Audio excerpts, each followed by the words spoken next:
The Prepper Podcast, Episode 22. We've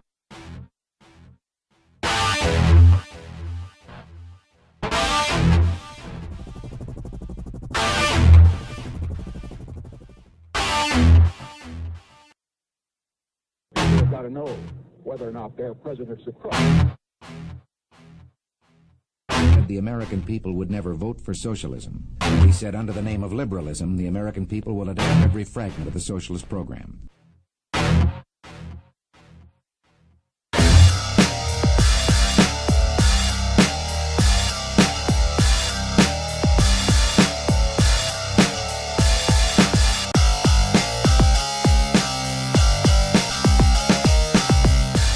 The Prepper Podcast is an up-to-date survival podcast based on military wilderness and modern-day survival and may be found at theprepperpodcast.com.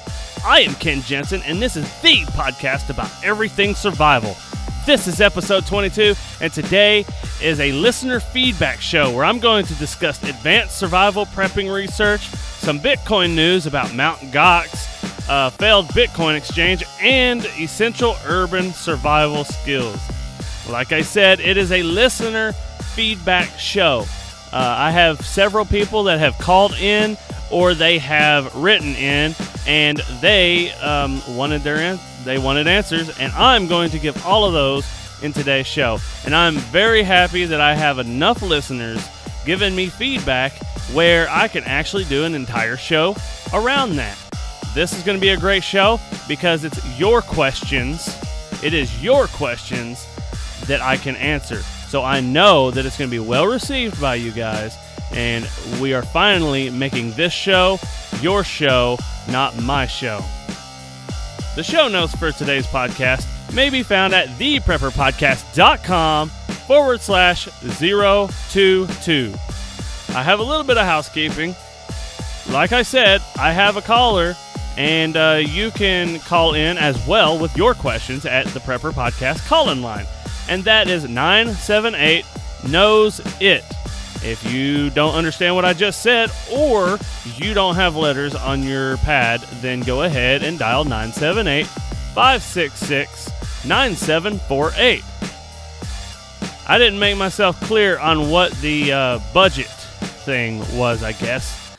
People don't really understand. They think just because it's the Dave Ramsey style budget that it is the same thing, and it's not.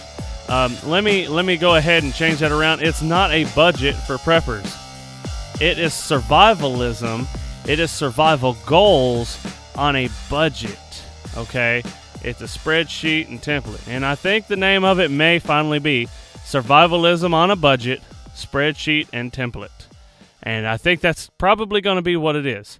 So that was a short intro for today's show because I'm very excited to get to this show. This is going to be a great show. I am very excited to get to it, so let's go ahead and get started on our discussion, okay? I am going to go ahead and get into the very first listener feedback, and this is an email sent to me by Alicia, and it is on advanced survival prepping research, okay? This is a... like I said, this is an email, so the reason why emails don't do as well on the radio or on a podcast is because I have to read these things.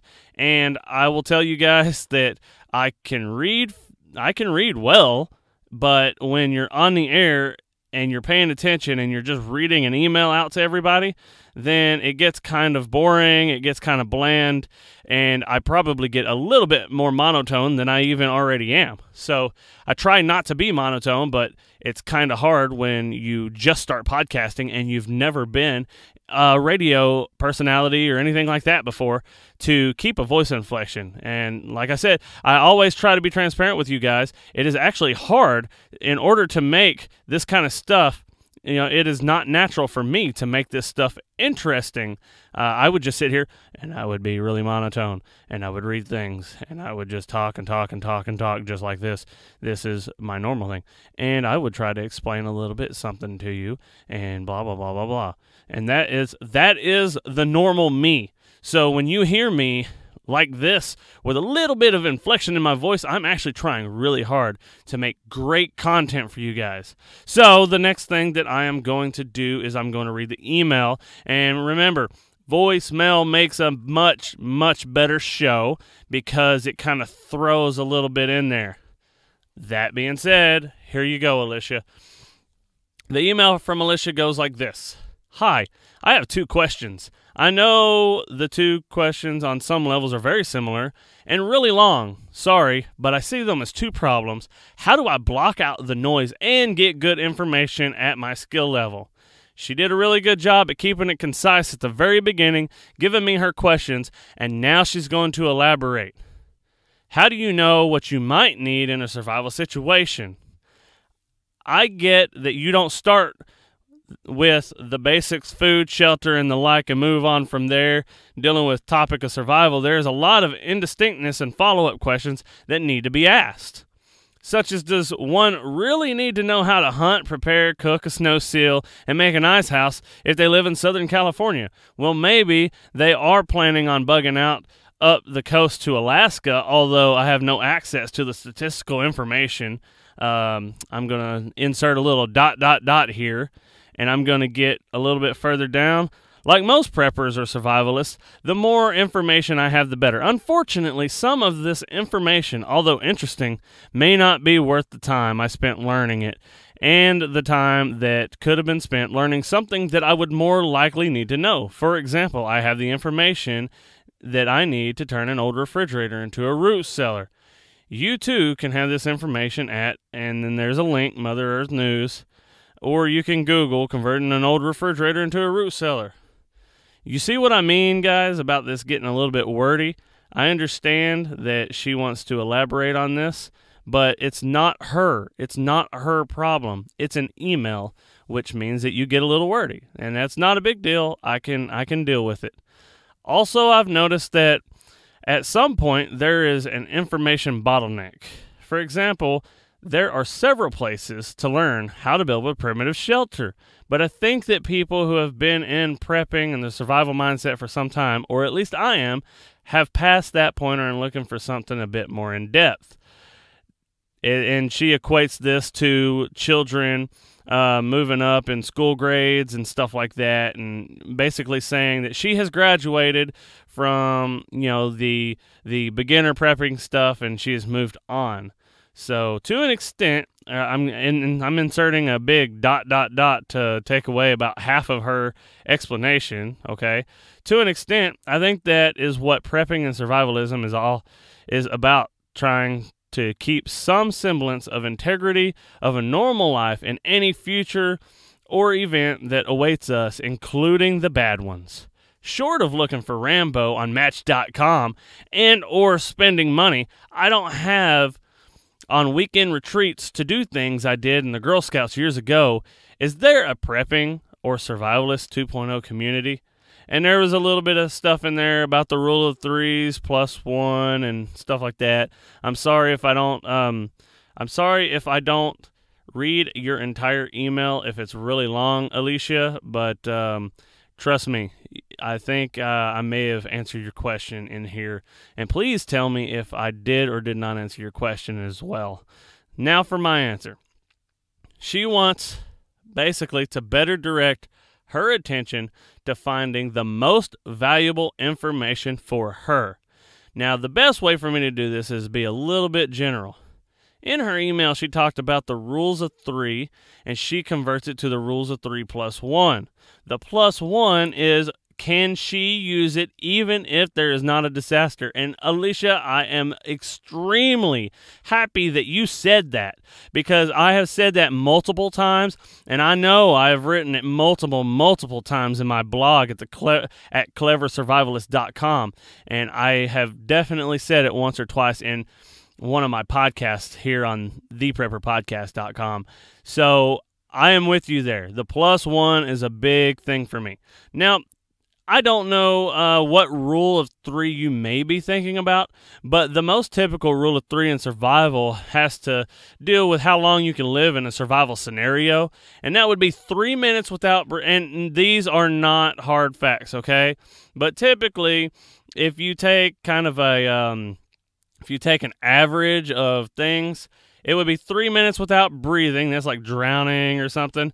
3 hours without shelter in an extreme environment. That's like weather exposure. And then 3 days without water. That's dehydration. And 3 weeks without food. That is starvation. All right. Her plus one was if the item is useful even when you're not prepping, that makes it even better, and that's what she goes for. And I am all about that. You guys, listen to me very clearly. We can prep and prep and prep all day long, but if the stuff is not useful, whether the times are good or bad, then it is a lower priority. If it is highly useful in a survival situation, and it is moderately useful in every day, and it makes our life better, then it is a good thing, and it is a high priority on the list, okay? That's for the stuff, okay? And that would be the skills, too, if you think about it. All right, so the first answer that I have for you is to read my blog, listen to my podcast, and I will always give you the best information. That's all you need. Just read my blog and listen to my podcast, and you'll have everything you need, right? I'm just joking, guys. I'm just joking. How to find the best information when you are trying to survive. That's really what we need to think about. First, let's take a quick look at history. What disasters have occurred? Right? Look at the historic disasters. There are famines. There are outbreaks, hurricanes, tornadoes, all kinds of things. So you look at what those disasters are. You think about the problems that came out of those disasters, because disasters are always compounding. Okay? So you look at the problems around those disasters, and then you will think about what caused those disasters as well. And then you think, well, is there a way to prevent this disaster? Right? So first is prevention. If there is a disaster that you can prevent, you do not let it happen. If there is not a way for you to prevent the disaster, then is there a way for us to remove or reduce the danger to ourselves and our family? Okay? I'm trying to keep this a little bit general, but I mean, really think about it. You know, there's no way you can prevent a hurricane from coming through, right? And I would say that there's probably not much of a way. I mean, I think that I'm a little optimistic that we could reverse the damage that our federal government's done, but I mean, this thing's got a lot of steam, so it could be bad for us. But if you can't prevent something, then you look at what you can do to reduce the danger or damage. Okay? All right, back to the problems that are results of the disasters, okay? Think about that. Remember what I said. What problem arose from the disaster? Well, there's an entire list of disasters that you can work off of. You can go job loss, house fire, tornado, snow and ice storm, hurricane, earthquake, flood, loss of water supply, power grid failure, pandemics, and even more. So you think about what the common problems are resulting from each of these disasters. These are your priority items, okay? You take the highest probability disaster and the highest probability of problems from those disasters, and those are your priority items that you look at. Would you not agree? We want to build resilience in our lives, and in what we do, we don't want to be the crazy people that just stock up on a whole bunch of freeze-dried food down in the basement somewhere, and and until that time happens, then our lives are no better. We're piling up debt. We're doing everything else wrong, but we got a bunch of food, so we think we're going to be okay. Our entire lives need to be built on a resilient foundation. Now, for more research, and this is me telling you how to research the stuff yourself. It's important that you know how to find your own research. The things that I talk about on here are not necessarily things that I am an expert at. I may sound like an expert, but that is because I spend a lot of time researching things. I spend quite a bit of time on the Google machine researching all kinds of stuff, and I'm telling you that it is a great research tool. All right, we know that Google will, we know that Google is an information harvester, okay? We know that because that's what they do. That's how they make their money. So just understand that it is a research tool. So don't end up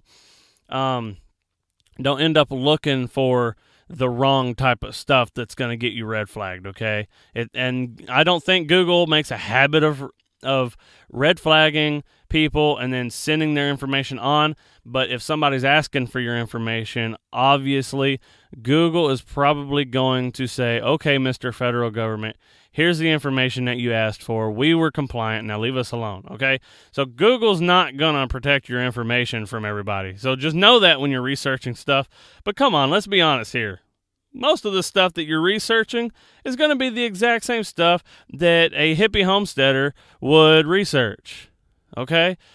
That's why a lot of people have come to use the phrase prep steading, because believe it or not, a lot of the prepper type people and a lot of the hippie-ish type people, although some of us believe different when it comes to guns and stuff like that, when it comes to homesteading stuff, I mean, all of us kind of fall straight into permaculture, especially if you're libertarian.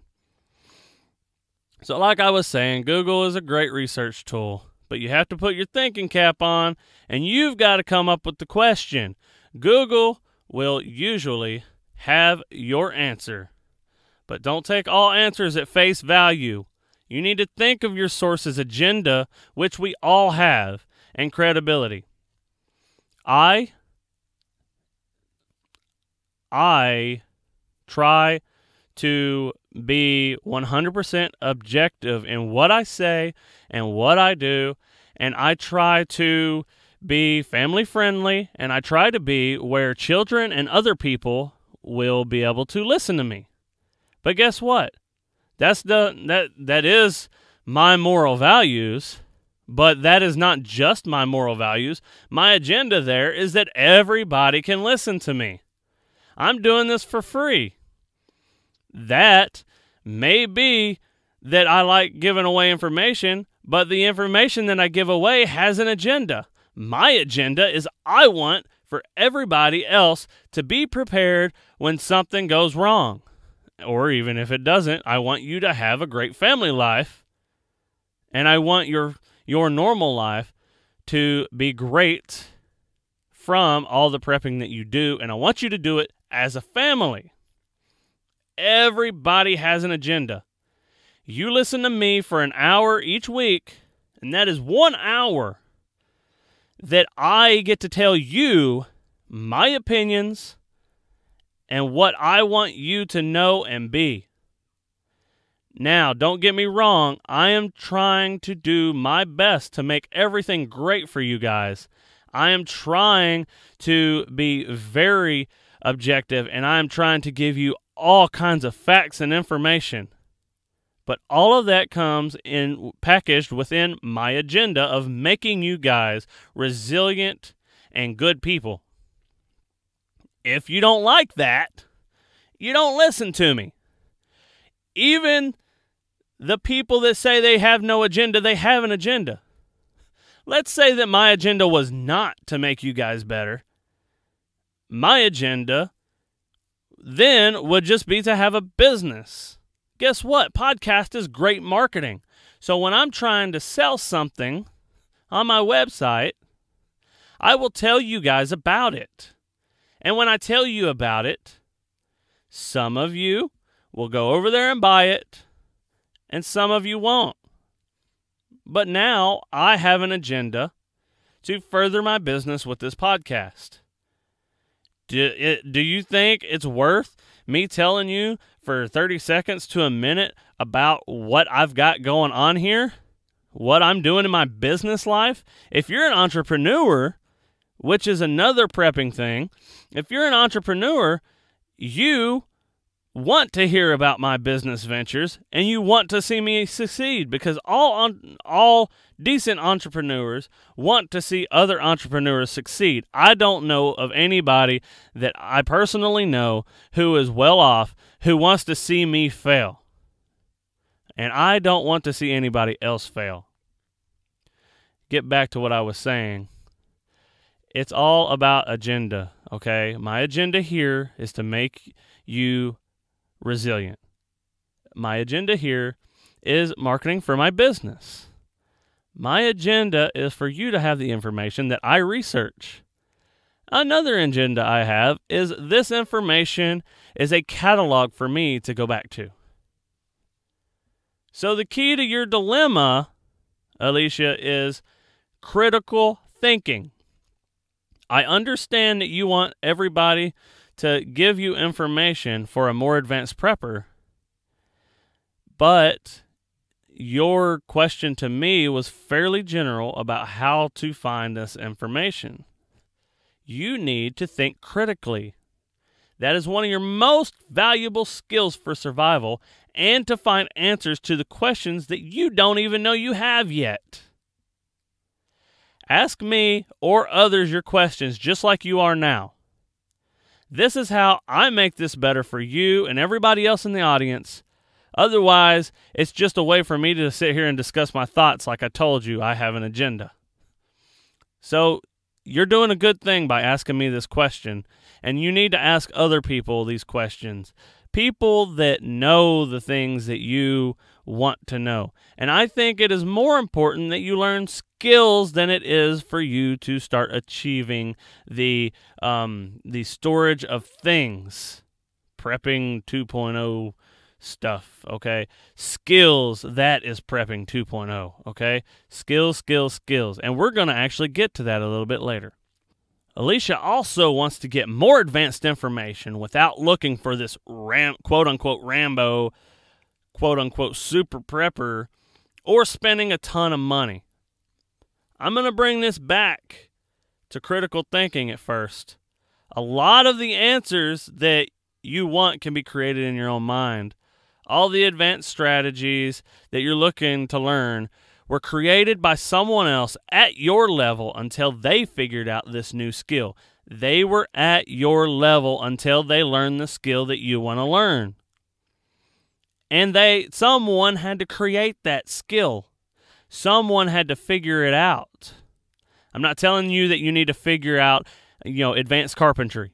You know that advanced carpentry is a skill. You know that there are advanced carpenters out there, and you know that you can work with one to figure that out. But if there is something that you can't find anywhere, then maybe it's something that you need to come up with. This doesn't mean that you have to make up everything yourself, okay? I just explained that. I know just how advanced you are, the way that your email is going. I can kind of figure out how advanced you are. But I don't know that for sure. I don't know exactly how advanced you are. The other guys don't either. The other bloggers, the other podcasters, none of them know just how advanced you are, because you are there. I am here. I am here in this little bitty tiny room with a computer and a mic just speaking into your ear. And so I don't know exactly how advanced you are. I try to mix in beginner stuff and advanced stuff. Most people with the real advanced strategies are entrepreneurs with many, many hours and headaches involved with developing the products and techniques that they provide you.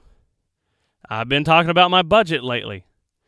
The budget, I can tell you, of solid work, I have put probably, let's say if I added all the hours together, I've probably put at least 2 to 3 weeks of labor into this budget thing, all right? And what it is it's actually prepping goals with a budget in mind. So these advanced strategies and products are from people who are creating them to make money, and that's not wrong. There's nothing wrong with that. These people are trying to provide you with things that you need. Every entrepreneur knows you find a need, you fulfill that need, you create money. That's how it works. You find a need, you fulfill a need. You find a need, you fulfill a need. You get money. People give you compensation for all the hard work you put in to give them something of value so that they can have that, and then you get your compensation, which is cash. Another thing that I think that you should look at is community groups. I'm actually creating one in my area right now. And I think every one of you, if you don't have a prepper community group in your area, and I don't mean a Facebook group, if you don't have a prepper community group in your area, you should come up with one. And you can start in local Facebook groups of preppers, because believe it or not, I was surprised at how many were in this area. And we already have about 6 or 7 people that want to gather together maybe once a week, maybe twice a week, maybe once a month. We're in the very beginning stages here, and we haven't even had our first meeting, but we're creating a group, and we're going to start meeting. In these groups, you will find people that are specialized in many different fields, and the purpose of this group is to share that information with the others. Everybody takes their turn being the person that teaches.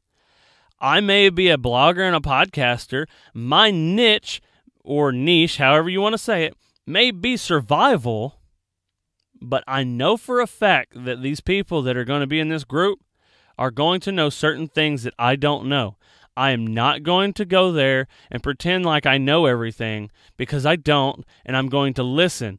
Even if someone teaches something that they think is extremely valuable, I am not going to interrupt, because someone there needs that information. That's why that information is there. So, you find that group, you have meetings, and everybody teaches the other people their specialized skills, so everybody becomes a jack of all trades, master of some. Jack of all trades, master of some. Now, the saying is master of none, and then in the prepper group, the saying is master of one. But I like to be a jack of all trades, a master of some. More than one, maybe 2 or 3. So, Alicia, I hope that this answered your questions. I know that it didn't answer it the way you thought it would. I know that you probably wanted me to give you probably links or something, and you know what, you write me back again and I'll send you a few links or whatever. That's fine, but I really think that at this point you may need to learn how to research. And if you want to know beyond what I've told you today, some tips on your own research, then I can give you some tips. Go ahead and email me again. That is at ken@theprepperpodcast.com. That is ken@theprepperpodcast.com. So, the next thing that I have is going to be Bitcoin news. This is about the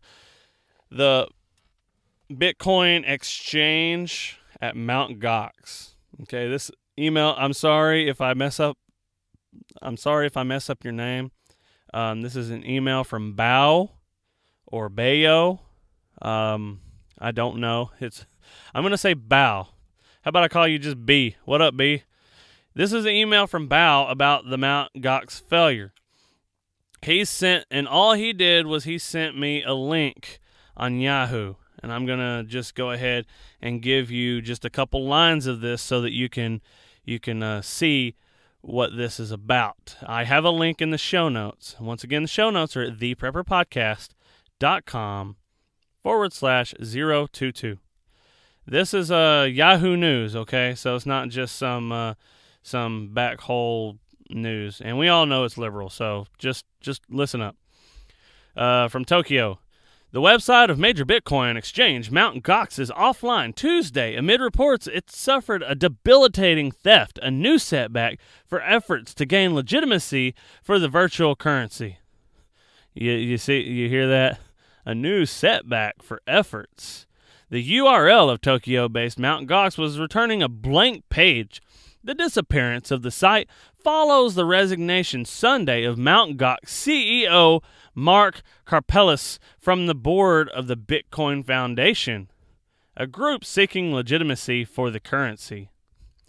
At the Tokyo office tower housing Mt. Gox Bitcoin trader Colin Burgess said that he had picketed the building since February 14th after flying in from London, hoping to get back $320,000 he has tied up in Bitcoins with Mt. Gox. The first thing that I want to say about this is the fact that they're calling it $320,000 in Bitcoin. It's $320,000 in Bitcoin. It's not 320,000 Bitcoin. It's not 3,000 Bitcoin. It's not 100,000 Bitcoin. It's $320,000. Now, I understand that they have to talk to the people that think in dollars, and they think in dollars, but here's the thing. Bitcoin is a currency. It's its own currency, and anybody who talks about inflation, deflation of Bitcoin or whatever, or Bitcoin's up, Bitcoin's down, that's not what it is. It's a money. You know, people don't, unless you're in that exchange market, people don't say, oh boy, the euro is a little bit lower now, and oh my goodness, it's going to crash. The euro's going to crash because it's a little bit lower in reference to the dollar. No, you and I say the euro's going to crash because they freaking suck. You and I say the dollar's going to crash because the people in charge of it suck. We don't say that the euro or the dollar or something else is going to crash because it fluctuated in what it's globally worth compared to another exchange, okay? So just think about that, okay? Now, I actually like this part. Burgess said, I may have lost all of my money. It hasn't shaken my trust in Bitcoin, but it has shaken my trust in Bitcoin exchanges. Remember that. He still likes Bitcoin, but he doesn't like the exchanges. You don't say the dollar is an evil currency because the State Bank of Arkansas failed. You know, the First National Bank of freaking Michigan failed, so, this is a setback for the dollar and for the efforts of the dollar. No, you say that was a horrible bank. They didn't do their job, and they went under, which I don't see how a bank can go under these days when they get to create their own freaking money. But anyways, I digress. You have to pay more attention to the entity that's failing, not the money that they're in. Okay? Mt. Gox was an entity, and it failed. Bitcoin did not fail. Mt. Gox did. Okay, so let's continue. It goes on to say that Mt. Gox says that there's 740,000 Bitcoins that were missing from the exchange, and it went unnoticed for several years. They're talking about, it's a big magnitude of loss, and Mt. Gox is possibly fatal blow to Bitcoin. Mt. Gox is not a fatal blow to Bitcoin. I'm just going to tell you that right now. So they basically just went on to say that nobody's in the building anymore, but they're still on the registry for the space in that building. And then they go on to talk very, very, very generally about how Bitcoin is, mined and stuff like that. So let's go ahead and go back through. First off, Mt. Gox is an exchange, and it used to be a gaming company to start with. And I want to say that they don't even have any freaking place to be as a money exchange. They're a gaming company, but you know what? Google has its hands in everything, and they're doing really well with what they're doing. But then again, General Electric has their hands in everything, and they suck at a lot of it. So it really depends on who you are. Apparently, Mt. Gox sucks at what they do. So they have no business being an exchange. They need to stick with what they did better. They were already struggling before they even decided to get into Bitcoin. You know that? They were already struggling and then decided to get into Bitcoin. So I know what we'll do. We're struggling, so let's go ahead and spread ourselves thin, get into another market. Oh, you know what? I'm a small country, and I really can't, I have no exports. I have no, gross, or I have no GDP. I have no money. We're dirt poor. So I'm going to take my 5 troops that I have, and I'm going to spread them throughout other countries and try to take those countries over. Let's do that. Let's invade another country with my few warriors or whatever, and no one will ever be able to freaking sneak back into my country and just destroy me when everything I got is gone. No, they can't do that. All right. For a year, they've been fighting their own poor decisions. They were barely hanging on, and then they got into Bitcoin. This isn't a story of Bitcoin flaws. It's a story of someone losing their money in a poor business model, in a horrible business. Like I already said, banks fail. Small banks fail. And you don't say it's because of the dollar. You say it's because the bank didn't do a good job. The news is going to keep on attacking Bitcoin is what's happening. They're going to keep attacking Bitcoin because they don't want it. And it's not the news outlets that don't want it.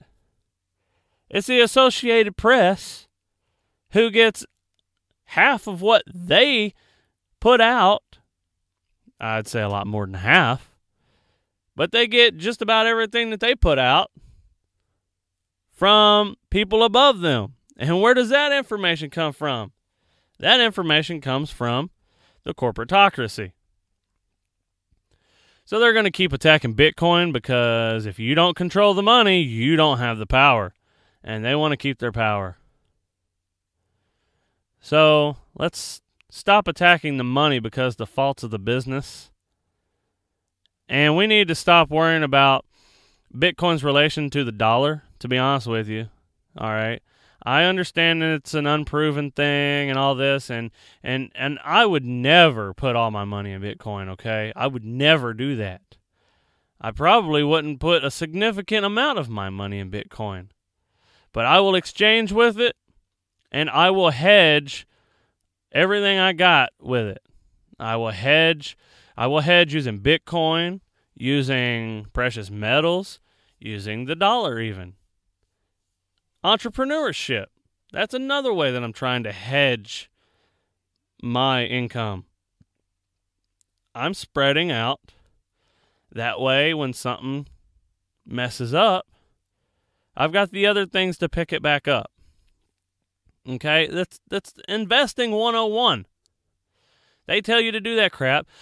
Unfortunately, they tell you to spread all your money between different mutual funds so they can make a ton of money on on the money that you put in, and then give you a little tiny amount of that money back and say, good job, you did a great job investing. You should invest more. Put that money back into the market so we can get real big fat pockets with your money, and we'll give you a little bitty tiny amount again. And just keep doing this because this is the way that it's supposed to be. You can retire. All right, so I'm pretty much done with the email about the Mt. Gox Bitcoin news. So let's move on to something else. We're going to go ahead and move on to a voicemail that I have from Justin of Tennessee, and this is about essential urban survival skills. Hi, Ken. This is Justin from Tennessee, and I was just wondering if you could tell us a little bit about what skills you think are most important for a prepper. I know you talked about that somewhat, but I feel like I hear a lot about what materials should be collected, such as food and water and things like that. But I was curious what you thought, what the most important skills for a prepper to practice before a situation in which you might need those skills would be. So thank you so much. I look forward to hearing your thoughts. All right, Justin. Well, first, let's discuss the different types of survival real quick, okay? And I have a little bit of a method to this madness. We're going to discuss the types of survival. Now, what are the different survival types that I tell you on the intro to almost every show? This is the Prepper Podcast. The Prepper Podcast is based on military, wilderness, and modern-day survival and may be found at theprepperpodcast.com. Did you hear that? Military, wilderness, and modern-day survival, a.k.a. prepping. So, military survival, which is combat and such. Wilderness survival. So, if you need to bug out, or you're stuck in the wilderness, or you're in a plane crash and you go down in the wilderness or something. And then modern-day survival, which, as preppers, we kind of know what modern-day survival is, right? It's prepping. So, where I spend my time, I need a lot of wilderness survival. I spend my time out in the wilderness a lot. So I do discuss different wilderness survival skills. I use the security aspect mostly of the military survival. I use the security aspect of combat for my own security. So I use a lot of the tactical things that can be considered prepping and combat. And then with the modern day survival, I mean, you run the gambit with that thing. There's so much stuff in modern day survival. It's, I probably don't have enough time to talk about it, but with how much stuff is included in it, I could go one direction and talk about FEMA camps and tin hat conspiracies, or I could go the other direction and discuss the need to prepare for disasters, like, natural disasters, or I could switch, make a 180, and go an entirely different direction and discuss farming, or I can get a little more, naturalist about it and go permaculture, or I can talk about homesteading and animals and stuff like that. Modern day survival is everything. So you can, all right, so let me back up. Those are the types of survival, okay? So like I said, I actually need to do quite a bit of wilderness survival, and I thought if I'm learning wilderness survival, I'm not going to keep it out of my podcast. But your question is more about the modern or urban survival, so I'm going to, kind of go into that a little bit. The ideal scenario, you would be a prepper who is fully stocked, fully prepared in all aspects of survival, military, wilderness, and modern day. But this is the real world, and this is with real people that are all interested in different aspects of survival. That's why I believe in a community model. All right, let me talk to you a little bit about a community model. All right. My neighbors are going to be part of my community. They don't know that. But if something happens, my neighbors are part of my community. So it's best to know your neighbors. It's best to know who they are. It's best to befriend them. It's best to be nice to them. And if somebody gets sick and you find out about it, and you should find out about it because you should be a good neighbor and know about your neighbors. If you find out that someone's sick, bring them a roast or something. Be nice to your neighbors. Bring them cookies whenever they're feeling down. whatever you've got to do to be a really good neighbor. And the thing about it is, and when the crap hits the fan, they're not going to come after you first. That's what you're doing. And the fact of the matter is you're probably going to end up being one of the people that take charge. You need to have a local community of people. That is another reason why earlier I discussed a prepper group. My community doesn't just have to be my neighbors. I know people across town. I know people, down the highway that are preppers, and they would be beneficial to me in a crisis. It's a great idea to have a community of people that you can trust and who can trust you, because one can put 1,000 to flight, but two can put 10,000 to flight. It's a compounding. You can achieve so much more in a community than you can on your own. Now, the problem with the online survival community that most people are not is the fact that most of the people aren't really interested in getting you prepared. Now, I'm not talking about all of them. There are some of them that I listen to that are really good, but some of them are sitting here and they're screaming at you and they're going to talk about how you're going to get thrown in a FEMA camp. You probably know who I'm talking about, and I don't have anything against him either. The thing is it's just not extremely realistic with everything that they talk about, and they have some really good news. They sometimes come up with really great content, but a lot of the times it's just a whole bunch of, I'm yelling at you, and I want you to buy all my stuff. I want you to buy my year full of stuff. No. That's the problem with people in the prepping community, is that all they're interested in is selling you their gear or their food supplies. I'm trying to stay away from gear and food supplies.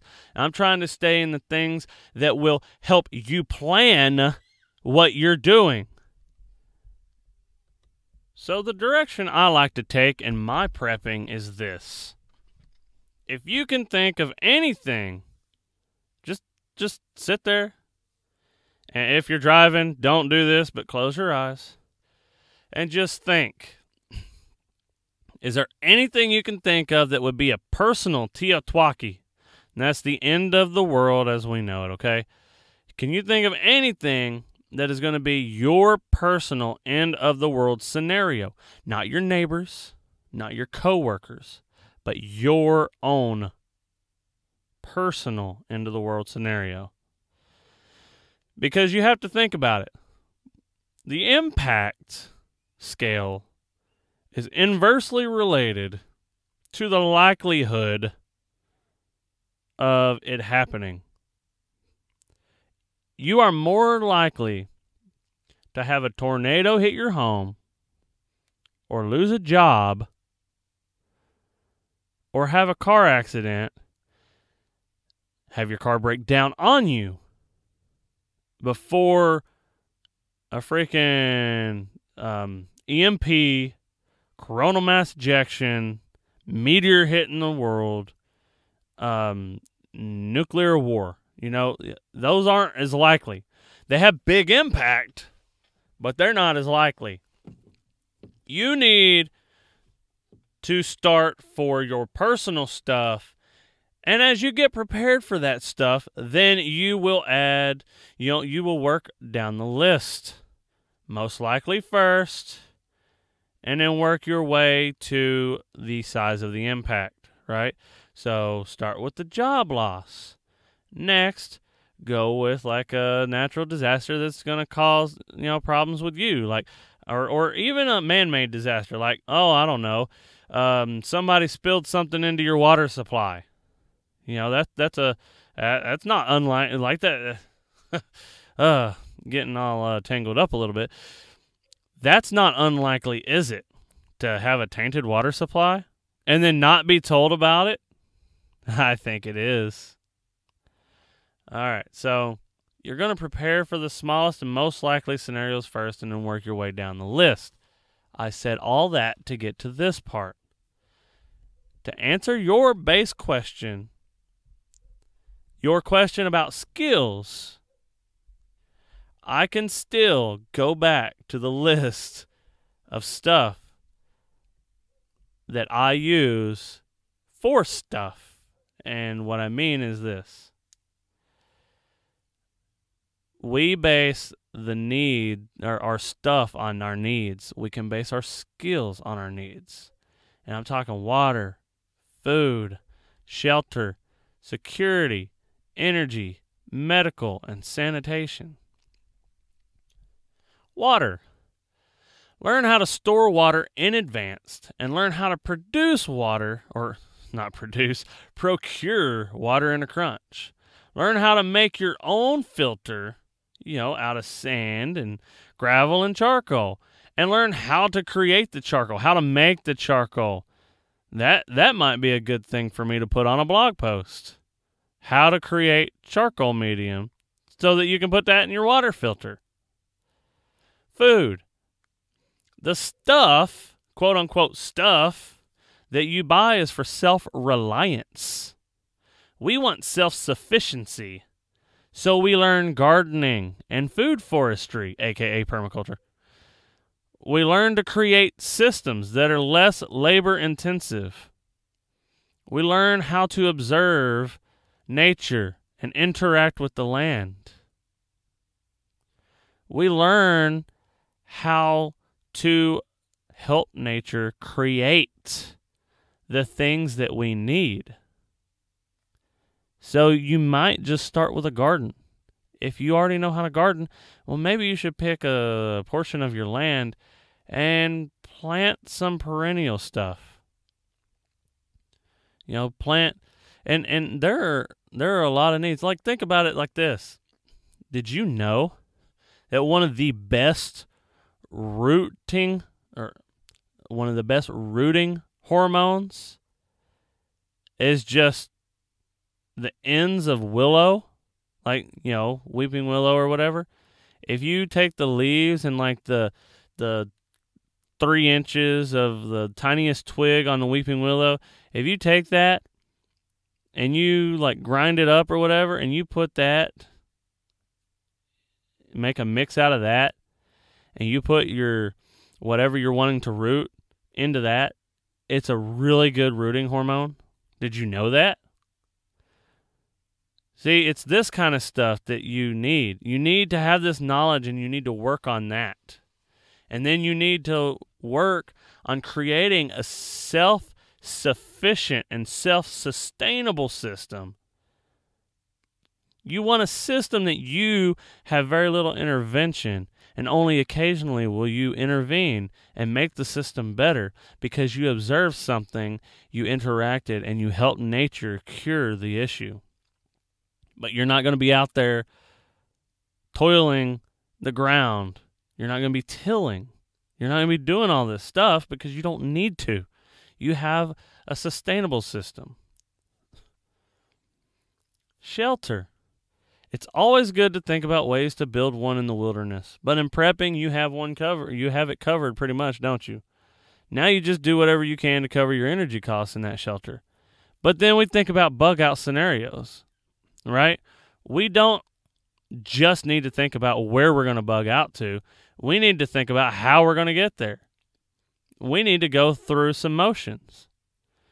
So that's one thing you can do. Believe me, it is a skill to put a backpack on your back and to hike for 2 days straight. I dare you to put a 50 to 75 pound sack on your back and hike for 12 hours. I dare you to do it. I dare you to. Do it by yourself, not with your children or anything like that, and have them pick you up at the end.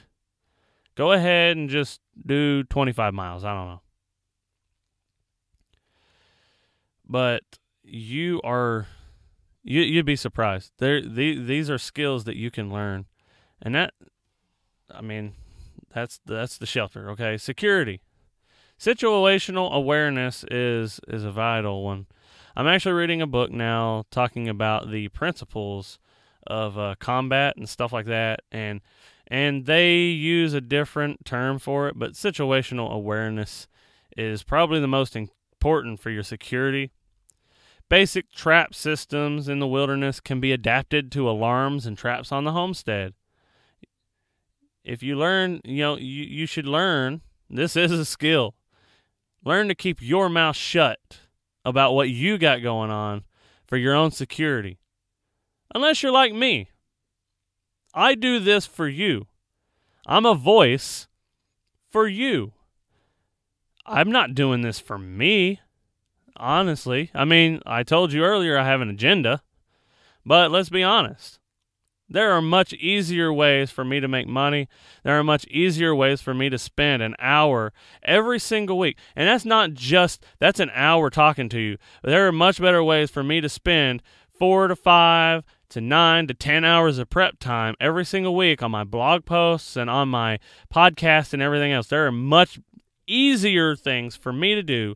I could be out there prepping, and instead, I'm getting content together for you guys.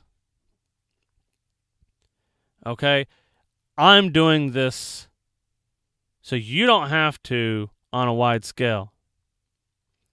If you're in a prepper group, that's different. You guys are teaching each other. But you don't go around just telling everybody you're a prepper and you have 13 guns or something like that. Okay? Learn to keep your mouth shut when you don't have to give certain information. All right? And just as important that is learn how to make friends. It's important that you know how to make friends, because guess what? If they're not your friend when it hits the fan, then there is a chance it's going to be your enemy. Now, there are chances that your friends could be your enemy too, but it's less likely. Learn to make great friends and learn how to teach them and allow them to teach you. Get a great relationship with them. Another one for security is learn how to clean and handle your weapon. Learn how to cast bullets. Learn how to shoot. All right, there's a lot in there. Clean it. Handle it properly and safely. Casting bullets for or slugs for your shotgun or something. Okay? And learn how to shoot. I mean, you could just throw the gun at them.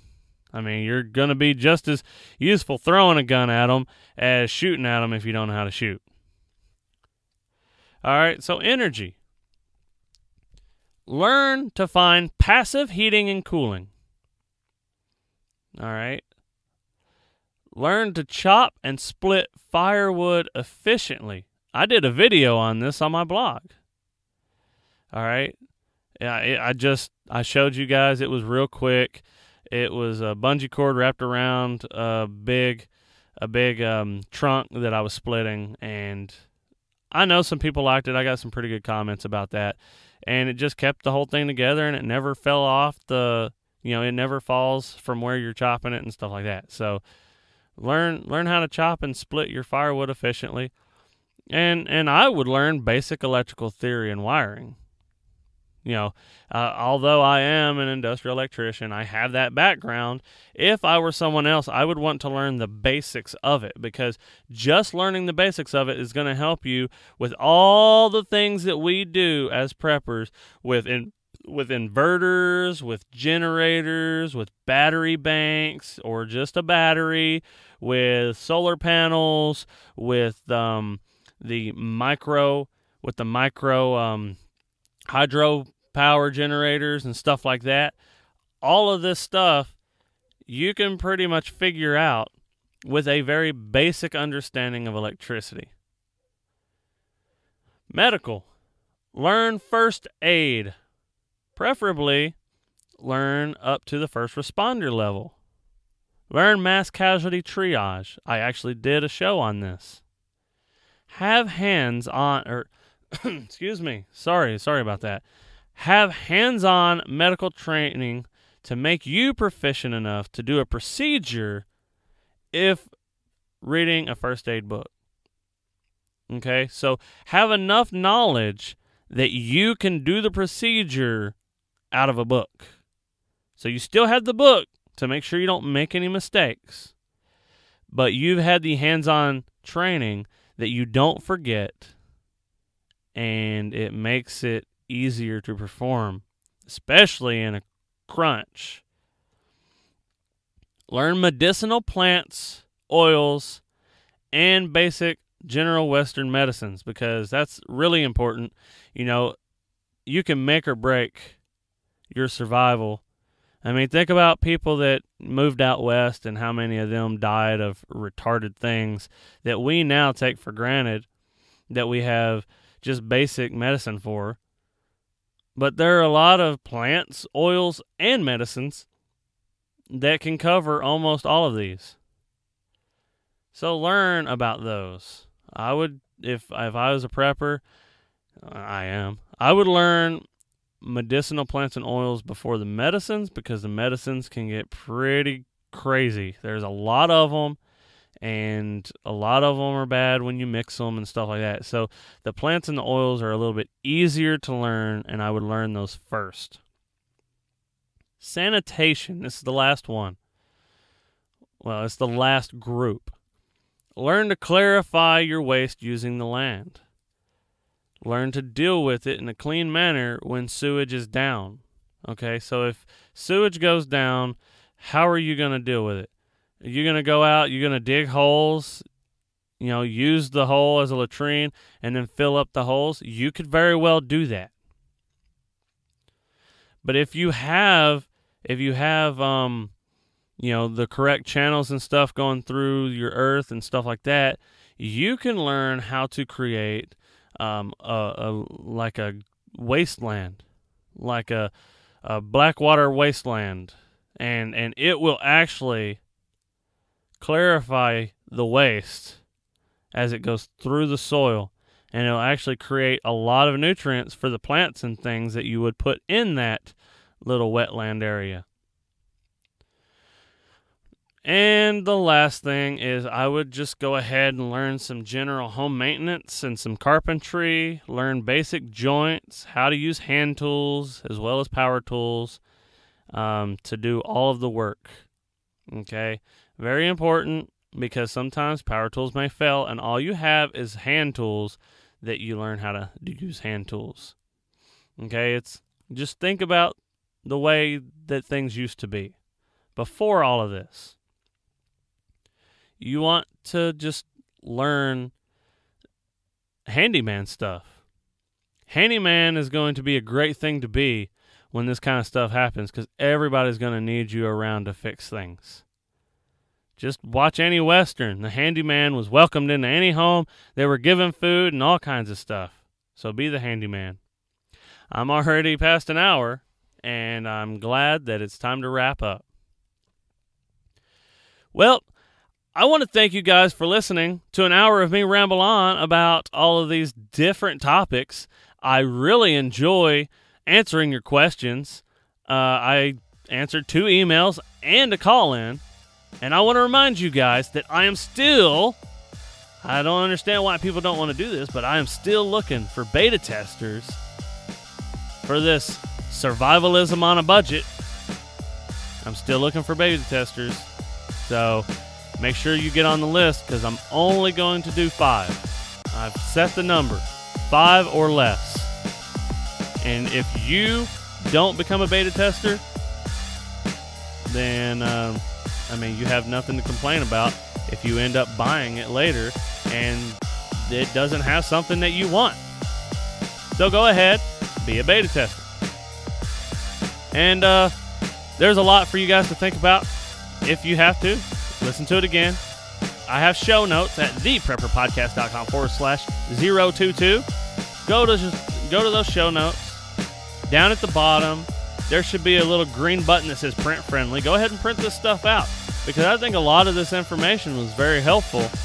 And I think that you could learn a lot from just looking at my lists and think about, you could probably come up with a list of items to learn about off of just what I have on the show notes. So go ahead and do that, okay? All right. Well, I hope to be back here next week, and I don't know if I'll be back here next week. I will try, but I have a birthday, and things may happen where I can't get to it. But I'm going to really, really try to get you another episode out in the next week. I really hope that I can do that, and I enjoy this, and I will see you guys hopefully next week. This is Ken, signing out.